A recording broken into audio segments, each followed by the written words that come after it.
Assalamualaikum warahmatullahi wabarakatuh. Kami dari kelompok 2 akan mempresentasikan tentang aske keluarga pada anak usia prasekolah dan anak usia sekolah.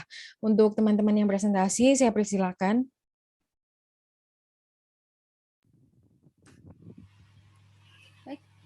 Baik, selanjutnya untuk konsep dasar perawatan keluarga. Secara umum, keluarga dapat diartikan sebagai sekelompok masyarakat terkecil yang terdiri dari seorang pria atau suami, wanita sebagai istri, dan anak yang didahului dari ikatan perkawinan yang sah. Perawatan keluarga merupakan pelayanan holistik yang menempatkan keluarga dan komponennya sebagai fokus pelayanan dan melibatkan anggota keluarga dalam tahap kajian, diagnosis keperawatan, perencanaan, pelaksanaan, dan evaluasi. Pengertian lain dari keperawatan keluarga adalah proses pemberian pelayanan kesehatan sesuai kebutuhan keluarga dalam lingkup praktik keperawatan. Next. Untuk anak usia prasekolah sendiri, anak usia prasekolah adalah anak yang berusia 3-6 tahun. Pada masa ini, diperlukan pemantauan terhadap pertumbuhan dan perkembangan anak, di mana panca indera dan sistem penerimaan rangsangan serta proses memori harus siap sehingga anak mampu belajar dengan baik. Menurut Mansur 2019, pertumbuhan merupakan perubahan yang bersifat kuantitatif atau dapat diukur, perubahan ukuran tubuh dan bagiannya sebagai peningkatan jumlah sel, jaringan, struktur, dan sistem. Sebagai contoh adalah pertumbuhan fisik seorang dengan pertambahannya tinggi, berat badan, kepadatan tulang, dan struktur gigi. Oke, next. Baik, faktor yang mempengaruhi pertumbuhan dan perkembangan yaitu ada faktor genetik, faktor lingkungan, faktor biologis, faktor psikososial, faktor keluarga, dan adat istiadat. Selanjutnya bisa dilanjutkan oleh teman saya. Untuk gangguan pertumbuhan dan perkembangan sendiri ada beberapa. Jadi yang pertama ada gangguan bicara dan bahasa. Kemudian yang selanjutnya ada cerebral palsy, yaitu suatu kelainan gerakan dan postur tubuh yang tidak progresif. Kemudian ada sindrom Down, perawakan pendek, autisme, lalu retardasi mental, yaitu kondisi yang ditandai dengan intelijensi yang rendah, dengan nilai IQ kurang dari 70. Kemudian ada gangguan pemusatan perhatian dan hiperaktivitas. Ini adalah gangguan di mana anak mengalami kesulitan untuk memusatkan perhatian yang seringkali disertai dengan hiperaktif. Lanjut. Oke, untuk anak usia sekolah, ini merupakan anak yang berusia 7-15 tahun, sedangkan di Indonesia ini lazimnya antara 7-12 tahun. Untuk pertumbuhan dan perkembangan anak usia sekolah ada perkembangan biologis, proporsional, kematangan sistem, psikososial, kognitif, moral, spiritual, sosial, konsep diri, dan bermain. Oke, selanjutnya akan dilanjutkan oleh teman saya. Baik, untuk selanjutnya akan dibahas asuhan keperawatannya. Next. Berikut merupakan kasusnya. Jadi Nyonya W, 47 tahun, adalah seorang single parent yang bekerja sebagai penjual sayur pagi sampai siang dan pembantu rumah tangga siang sampai malam. Saat ini beliau tinggal bersama kedua anaknya di Warugunung, RT 04 RW 02, Karangpilang, Surabaya. Lalu anak W, 11 tahun perempuan, adalah anak pertama beliau yang kini tengah duduk di bangku kelas 5 SD. Sedangkan anak bungsunya, yakni anak N, 5 tahun perempuan, saat ini statusnya masih belum bersekolah. Sebagai seorang single parent, Nyonya W terkadang kurang dapat memberikan perhatian kepada anak-anaknya karena sibuk membagi waktunya untuk bekerja. Nyonya W juga mengeluhkan bahwa anak N semakin hari terlihat kurus karena selalu susah untuk makan. Ia lebih suka makan cemilan dan hanya mau makan makanan yang disukainya saja, misalnya mie instan. Saat dilakukan wawancara, Nyonya W tampak bingung karena tidak tahu penyebab dan cara mengatasi masalah terkait sulit makan pada anak N. Selain itu, Nyonya W juga tidak terlalu paham tentang tahap tumbuh kembang pada anak, karena kesibukannya dalam mencari nafkah dari pagi sampai malam. Nyonya W merasa kesulitan dalam mengasuh anaknya, khususnya anak bungsunya itu. Beliau juga mengaku khawatir bila mana anak N sampai jatuh sakit atau bahkan dirawat di rumah sakit akibat berat badannya yang sulit naik. Untungnya, anak W, sebagai anak pertama dapat bersikap mandiri dan dapat mengurus dirinya sendiri dengan baik walaupun dengan sedikit bantuan dari Nyonya W. Baik, selanjutnya adalah pengkajian keperawatan keluarganya. Jadi di sini yang pertama nama puskesmas Kedurus, nama perawat Nurse X, no register 456XXX, tanggal pengkajian 30 Maret 2022. Data keluarga, nama kepala keluarga Nyonya W, alamat Rumah Kalang Pilang, Surabaya, pekerjaan penjual sayur dan pembantu rumah tangga, agama dan suku, Islam dan Jawa. Bahasa sehari-hari menggunakan bahasa Jawa, pelayanan kesehatan terdekat dengan jaraknya yaitu puskesmas Pembantu Warugunung, jaraknya 500 meter, puskesmas Kedurus, jaraknya 3 km. Untuk alat transportasi menuju yayasan kesehatan, motor, lalu untuk status kelas sosialnya menengah ke bawah. Adapun untuk data anggota keluarga, di sini yang pertama ada Nyonya W sebagai kepala keluarga, umur 47 tahun, jenis kelamin perempuan, suku Jawa, pendidikan terakhir SMA, pekerjaan saat ini penjual sayur dan pembantu rumah tangga. Untuk status gizinya TB, BB, BMI adalah 145 cm, 48 kg, dan juga BMI-nya 22,8 kg per meter kuadrat. Lalu di sini untuk TTV-nya 130/80 mHg, untuk nadinya 88 kali per menit, untuk suhunya 36,5 derajat Celcius, dan untuk status imunisasi dasarnya lengkap. Lalu di sini untuk yang kedua adalah anak W. Sebagai anak, umurnya 11 tahun, jenis kelamin perempuan, suku Jawa, pendidikan terakhir TK. Untuk pekerjaan saat ini merupakan pelajar, lalu untuk status gizinya 140 cm dengan BB 42 kilo, lalu untuk BMI-nya 21,4 kilo per meter kuadrat. Untuk TTV-nya sendiri adalah 110/70 mmHg, lalu 92 kali per menit untuk nadinya, untuk suhunya 36,8 derajat Celcius, lalu untuk RR-nya 20 kali per menit, status imunisasinya lengkap. Dan yang terakhir, anak N, hubungannya merupakan anak, lalu umurnya 5 tahun, jenis kelamin perempuan, suku Jawa, lalu untuk status gizinya 94 cm, dengan berat badan 15 kilo, lalu BMI-nya 16,9 kilo per meter kuadrat, untuk TTV-nya 97/60 mmHg, lalu untuk nadinya 98 kali per menit, untuk suhunya 36,5 derajat Celcius, dan terakhir untuk RR-nya 23 kali per menit, status imunisasi dasar lengkap. Lalu untuk lanjutan di sini ketiga orang tersebut dalam keadaan kesehatan sehat dan juga tidak ada riwayat penyakit alergi, sehingga analisis masalah kesehatan individu tidak ada masalah. Next. Baik, selanjutnya adalah poin tahap dan riwayat perkembangan keluarga. Tahap perkembangan keluarga saat ini, keluarga dengan anak usia sekolah. Lalu untuk tugas perkembangan keluarganya tidak dapat dijalankan dikarenakan di sini klien tidak paham tentang perkembangan anak dan tidak dapat mempertahankan hubungan pernikahan yang bahagia karena orang tuanya mengalami perceraian. Lalu untuk struktur keluarga di sini pola komunikasi baik, peran dalam keluarga ada masalah, lalu nilai norma keluarga tidak ada konflik. Di sini ada masalah yaitu pengambilan keputusan dalam keluarga. Jika ada masalah dalam keluarga selalu diselesaikan dengan diskusi. Nyonya W lebih banyak berperan. Lalu untuk fungsi keluarganya, fungsi afektif berfungsi, fungsi sosialnya berfungsi. Lalu untuk fungsi ekonominya kurang baik. Untuk pola coping keluarga, mekanisme coping efektif, stresor yang dihadapi keluarga, yaitu kendala ekonomi dan pola asuh yang kurang efektif. Next. Baik, untuk data penunjang dari keluarga sendiri, yang pertama ada rumah dan sanitasi lingkungan. Untuk kondisi rumah, tipe rumah permanen, lalu lantainya keramik, kepemilikan rumah sewa. Untuk ventilasi baik, jadi 10-15% dari luas lantai. Untuk jendela setiap hari dibuka, iya.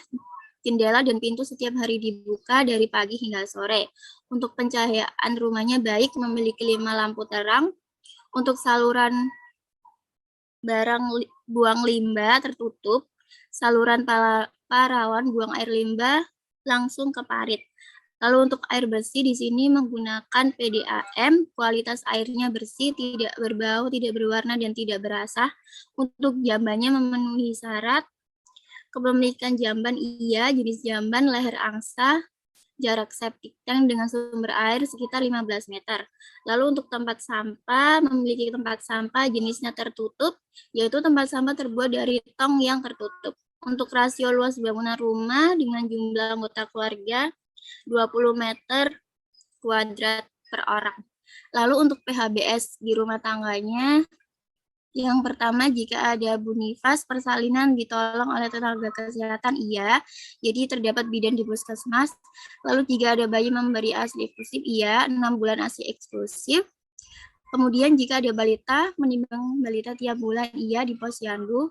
Lalu menggunakan air bersih untuk makan dan minum, iya. Menggunakan air galon isi ulang. Di sini keluarga juga menggunakan air bersih untuk kebersihan diri, air PDAM, lalu juga mencuci tangan dengan air dan sabun, menggunakan sabun pencuci piring, lalu melakukan pembuangan sampah pada tempatnya, dibuang pada tong sampah, lalu menjaga lingkungan rumah tampak bersih namun tidak rapi. Lalu setelah itu mengkonsumsi lauk pauk yang tiap hari iya, namun di sini anak N hanya mengkonsumsi camilan dan juga mie instan. Untuk menggunakan jamban sehat iya, jamban jenis leher angsa dengan kondisi bersih. Untuk memberantas jentik di rumah, di sini Nyonya W hanya rutin menguras 2 kali dalam seminggu. Lalu keluarga juga makan sayur setiap hari. Sini juga keluarga Nyonya W melakukan kegiatan fisik setiap hari dengan setiap hari berjualan dan bekerja sebagai penggantu. Lalu untuk anak W-nya berjalan kaki pulang pergi sekolah, lalu anak N bermain bersama temannya, dan keluarga Nyonya W rutin jogging setiap hari Minggu. Lalu di sini tidak ada yang merokok di dalam rumah dan tidak ada yang menggunakan alkohol dan zat adiktif. Untuk kemampuan keluarga dalam melakukan tugas pemeliharaan kesehatan anggota keluarga, di sini poin 1, adakah perhatian keluarga kepada anggotanya yang menderita sakit? Ada, dikarenakan ketika anaknya ada yang sakit, Nyonya W memberikan obat dan membawa ke puskesmas. Lalu poin 2 di sini, keluarga mengetahui masalah kesehatan yang dialami anggota keluarganya, dikarenakan Nyonya W mengetahui bahwa adanya penurunan berat badan anak N. Lalu untuk poin 3, apakah keluarga mengetahui penyebab masalah kesehatan yang dialami anggota dalam keluarganya? Tidak, dikarenakan Nyonya W tampak bingung karena tidak mengetahui penyebab masalah sulit makan pada anak N. Dan yang poin 4, apakah keluarga mengetahui tanda dan gejala masalah kesehatan yang dialami anggota dalam keluarganya? Jawabannya iya. Next.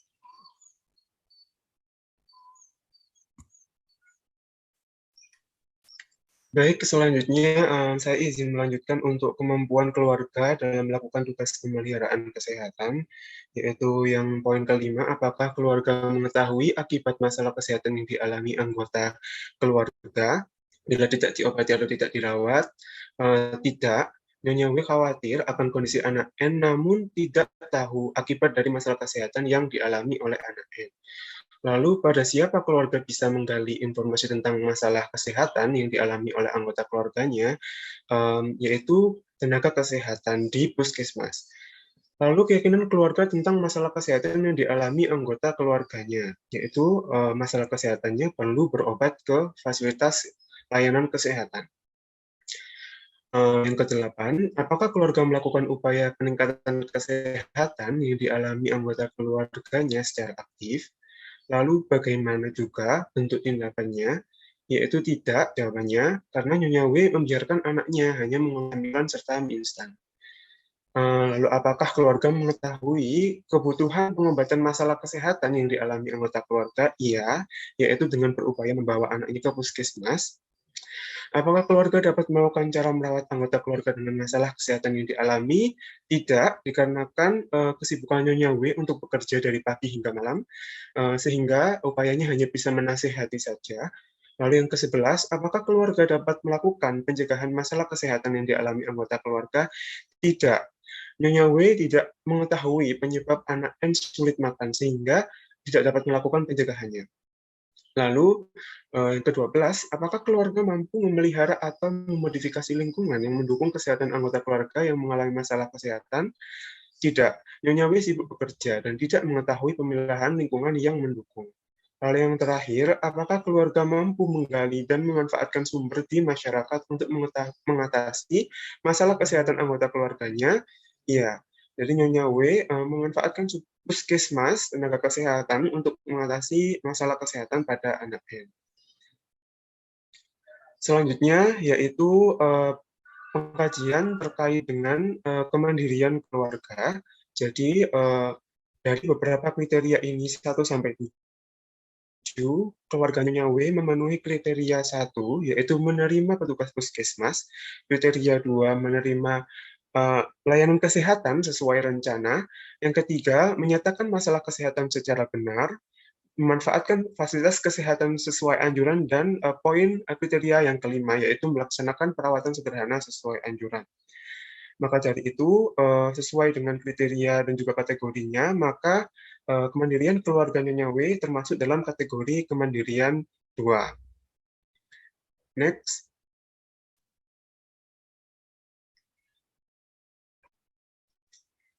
Nah, pengkajian selanjutnya terkait nyeri, yaitu nyeri spesifik tidak ada, baik Nyonya W, anak N, atau anak W.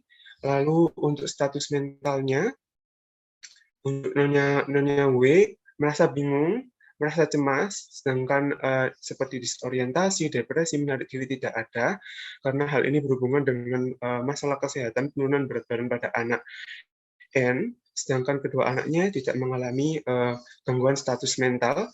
Untuk pengkajian sistem integumen juga tidak ada masalah. Selanjutnya ada sistem persarafan, juga tidak ada masalah. Selanjutnya ada pengkajian sistem perkemihan, juga tidak ditemukan masalah di setiap anggota keluarga. Di sini ada penjelasan terkait dengan frekuensi berkemih untuk Nyonya W 5 kali per hari, untuk anak W 7 kali per hari, dan juga untuk anak N 8 kali per hari. Untuk pengkajian sistem muskuloskeletal tidak ditemukan juga masalah kesehatan, begitu juga dengan sistem pencernaan, namun di sini anak ketiga, anak N, mengalami diare. Di samping itu kita juga mendapatkan data terkait dengan bising usus, di mana Nyonya W 8 kali per menit, anak W 10 kali per menit, dan juga anak N 33 kali per menit. Untuk sistem persyarafan tidak ditemukan masalah kesehatan terkait, untuk riwayat pengobatan juga tidak ditemukan masalah kesehatan. Selanjutnya yaitu melakukan pemeriksaan penunjang terkait dengan pemeriksaan laboratorium, yakni di sini ada gula darah acak, asam urat, dan juga kolesterol. Untuk hasil pengukurannya dapat langsung dilihat sebagai berikut, sedangkan untuk pemeriksaan laboratorium untuk HB, hemoglobin, tidak dikaji.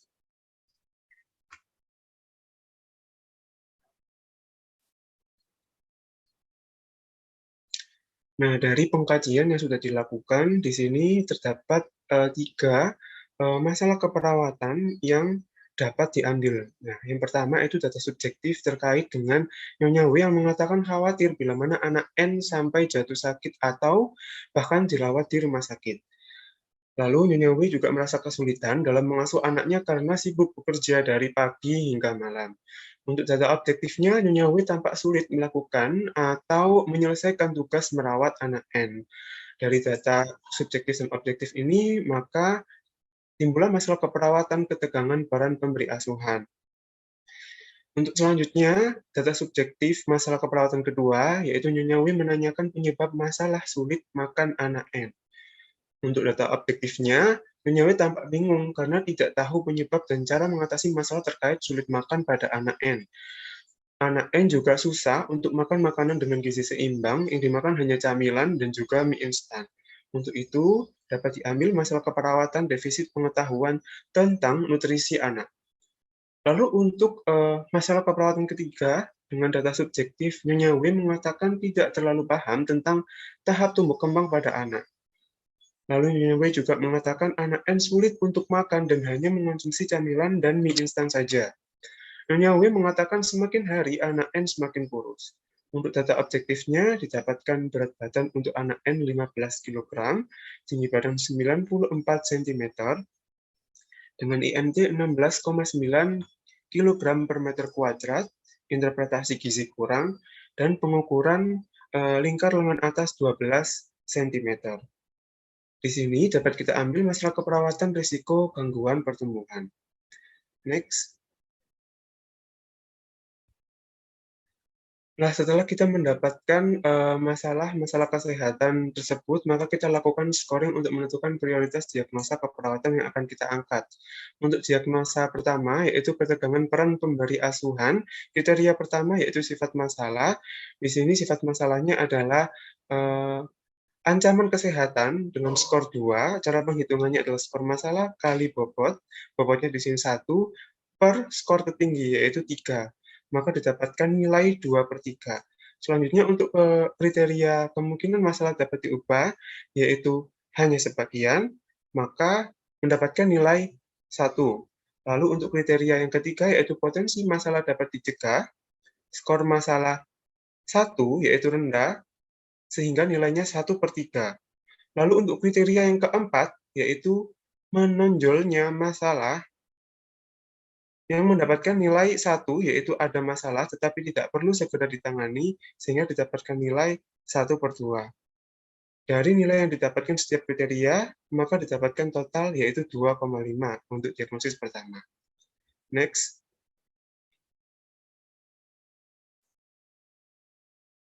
Nah, untuk diagnosis kedua, yaitu defisit pengetahuan tentang nutrisi anak. Untuk kriteria sifat masalah, sifatnya adalah tidak atau kurang sehat, maka nilainya 1. Untuk kriteria yang kedua, yaitu kemungkinan masalah dapat diubah, termasuk diubah dengan mudah, maka nilainya 2. Lalu untuk kriteria yang ketiga, potensi masalah dapat dicegah, rendah, nilainya 1. Lalu untuk kriteria yang keempat, yaitu menonjol masalahnya, ada masalah, tetapi tidak perlu segera ditangani, maka nilainya 1. Maka dari itu kita dapat mendapatkan total dari nilai setiap kriteria untuk diagnosis kedua ini adalah 5. Next. Selanjutnya untuk diagnosis ketiga, yaitu risiko gangguan pertumbuhan. Untuk kriteria pertama, yaitu sifat masalah, adalah merupakan ancaman kesehatan. Untuk itu nilainya 2/3. Lalu yang kedua, kemungkinan masalah dapat diubah dengan mudah, maka nilainya 2. Kriteria ketiga, potensi masalah dapat dicegah, rendah, nilainya 1. Untuk kriteria keempat, yaitu menonjolnya masalah, ada masalah, tetapi tidak perlu segera ditangani. Untuk itu, nilainya adalah 1/2. Untuk itu, diagnosis ketiga mendapatkan jumlah total nilai 4,17.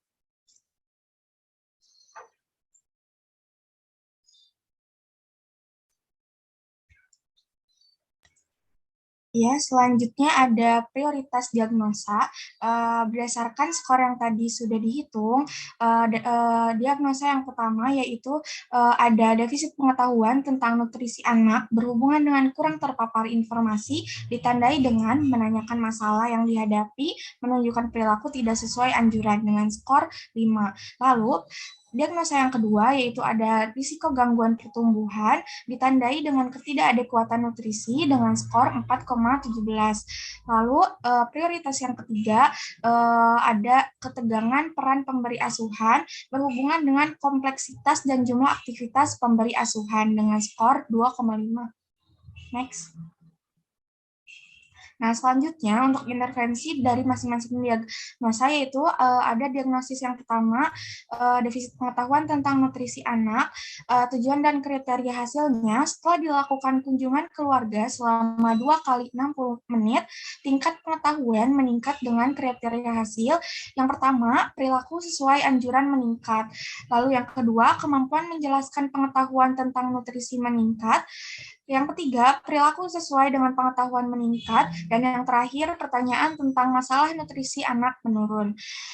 Intervensi keperawatannya yaitu menggunakan edukasi nutrisi anak dengan yang pertama ada observasi, yaitu identifikasi kesiapan dan kemampuan menerima informasi. Lalu ada terapeutiknya. Yang pertama, sediakan materi dan media pendidikan kesehatan, materi seperti kebutuhan nutrisi anak, media seperti leaflet. Lalu yang kedua, ada jadwalkan pendidikan kesehatan sesuai kesepakatan. Yang ketiga, berikan kesempatan untuk bertanya. Lalu ada edukasi. Yang pertama, jelaskan kebutuhan gizi seimbang pada anak. Yang kedua, anjurkan menghindari makanan jajanan yang tidak sehat seperti mengandung pemanis buatan, pewarna buatan, pengawet ataupun penyedap. Lalu yang ketiga, ajarkan ibu mengidentifikasi makanan dengan gizi seimbang. Lalu untuk diagnosis keperawatan yang kedua, yaitu risiko gangguan pertumbuhan, tujuan dan kriteria hasilnya setelah dilakukan kunjungan keluarga selama 7 kali 60 menit, status pertumbuhan membaik dengan kriteria hasil. Yang pertama, berat badan sesuai usia meningkat. Lalu yang kedua, tinggi atau panjang badan sesuai usia meningkat. Yang ketiga, IMT meningkat. Dan yang keempat, asupan nutrisi meningkat. Dengan intervensi keperawatan yaitu pemantauan nutrisi. Untuk observasinya yang pertama ada identifikasi faktor yang mempengaruhi asupan gizi seperti pengetahuan, ketersediaan makanan, dan lain-lain. Lalu yang kedua ada identifikasi perubahan berat badan. Lalu yang ketiga identifikasi pola makan seperti kesukaan atau ketidaksukaan makanan. Lalu yang keempat ada monitor asupan oral. Next.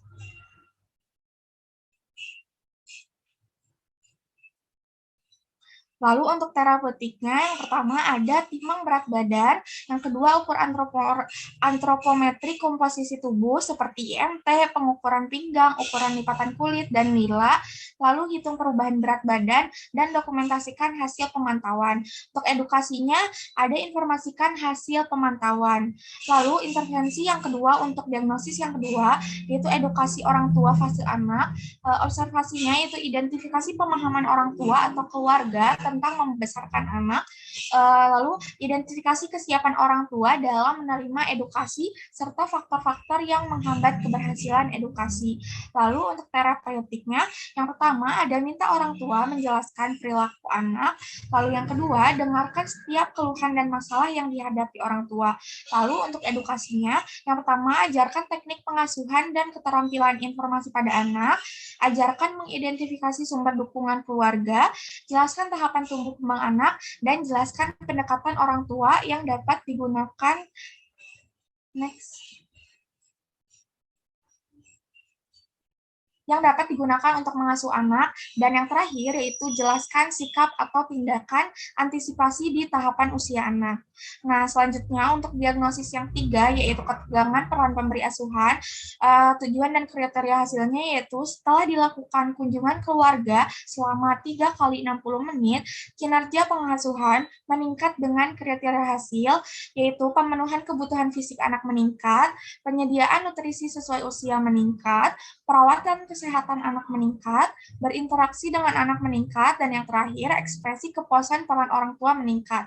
Dengan intervensi yaitu promosi pengasuhan, observasinya monitor status kesehatan anak dan status imunisasi anak, lalu terapeutiknya lakukan kunjungan rumah sesuai dengan tingkat risiko, fasilitasi orang tua dalam memiliki harapan yang realistis sesuai tingkat kemampuan dan perkembangan anak, lalu yang ketiga fasilitasi orang tua dalam menerima transisi peran seperti pada kasus itu single parent, yang keempat fasilitasi dalam mendapatkan dukungan dan berpartisipasi dalam parent group programs, lalu fasilitasi orang tua mengembangkan keterampilan sosial dan coping, lalu fasilitasi mengatur penitipan anak jika perlu. Lalu untuk intervensi yang keduanya ada dukungan keluarga merencanakan perawatan dengan observasi, yaitu identifikasi kebutuhan dan harapan keluarga tentang kesehatan, lalu identifikasi sumber-sumber yang dimiliki keluarga, identifikasi tindakan yang dapat dilakukan keluarga. Untuk terapeutiknya, yaitu gunakan sarana dan fasilitas yang ada dalam keluarga dan ciptakan perubahan lingkungan rumah secara optimal. Untuk edukasinya di sini, yang pertama ada informasikan fasilitas kesehatan yang ada di lingkungan keluarga, lalu anjurkan menggunakan fasilitas kesehatan yang ada, dan ajarkan cara perawatan yang bisa dilakukan oleh keluarga.